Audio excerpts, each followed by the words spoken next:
کربلا کے جانثاروں کو سلام، فاطمہ بی بی کے پیاروں کو سلام۔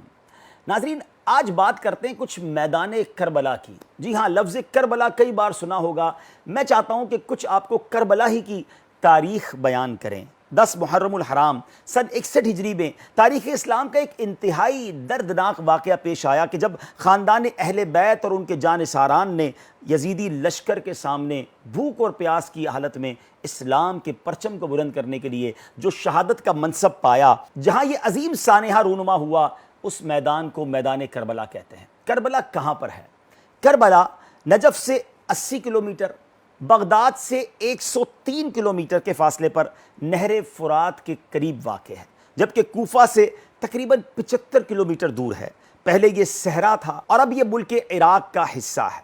کربلا 2 لفظ کرب و بلا سے مرکب ہے۔ کچھ اہل لغت نے کہا کہ یہ کربل یعنی چھانی ہوئی گیہوں یا کربلتن دلدلی زمین سے ماخوذ ہے، اس لیے کہ وہاں کی زمین کنکروں سے خالی اور نرم ہوا کرتی تھی۔ ایک قول یہ ہے کہ کربل ایک جڑی بوٹی کا نام ہے جو وہاں اگتی تھی، اس لیے اس جگہ کا نام کربلا پڑ گیا۔ احادیث مبارکہ میں اس جگہ کو نینوا اور طف کے ناموں سے بھی ذکر کیا گیا۔ اسلامی تاریخ میں اس مقام کو ایک خاص حیثیت حاصل ہے۔ نبی کریم علیہ السلام نے شہادت امام حسین کے بارے میں بعطائے الہی غیب کی خبریں دیتے ہوئے ارشاد فرمایا تھا۔ حضرت ام سلمہ رضی اللہ تعالی عنہا سے حدیث روایت ہے کہ حضرت جبریل علیہ السلام نبی کریم علیہ السلام کی بارگاہ میں حاضر اور خبر دی کہ آپ کی امت آپ کے بعد آپ کے شہزادے یعنی امام حسین رضی اللہ تعالیٰ عنہ کو کربلا نامی مقام پر شہید کر دے گی۔ پھر شہادت گاہ کی مٹی جو ہے وہ نبی پاک علیہ السلام کی خدمت میں پیش کی گئی۔ نبی پاک علیہ السلام نے اسے سونگھا اور فرمایا ریح کرب و بلا، یعنی اس میں بے چینی اور بلا کی بو آتی ہے۔ اللہ اکبر۔ پھر نبی پاک علیہ السلام نے وہ مٹی ام المومنین سیدتنا ام سلمہ رضی اللہ تعالی عنہ کو عطا کی اور فرمایا کہ جب یہ مٹی خون ہو جائے تو سمجھ لینا کہ حسین شہید ہو گئے ہیں۔ اللہ اکبر۔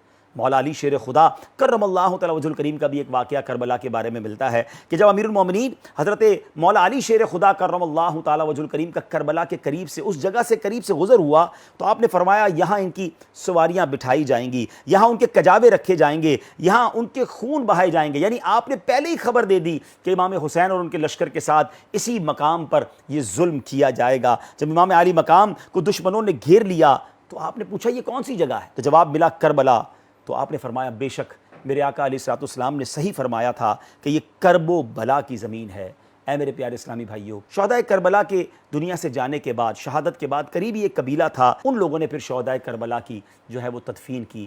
اللہ کریم شہداء کربلا کی درجات کو مزید بلند فرمائے، ان کے مزارات پر کروڑوں رحمتوں کی بارش نازل فرمائے۔ اس عظیم واقعے سے ہمیں بھی اپنی زندگی کے لیے درس لینے کی توفیق عطا فرمائے اور ہمیں بھی اس پرسوز مقام کی حاضری اس نیت سے عطا فرمائے کہ وہاں جا کر ہم ان کے مزارات پر فاتحہ بھی پڑھیں اور پھر اسلام کے لیے ہم بھی قربانی دینے کا جذبہ اپنے اندر بیدار کریں۔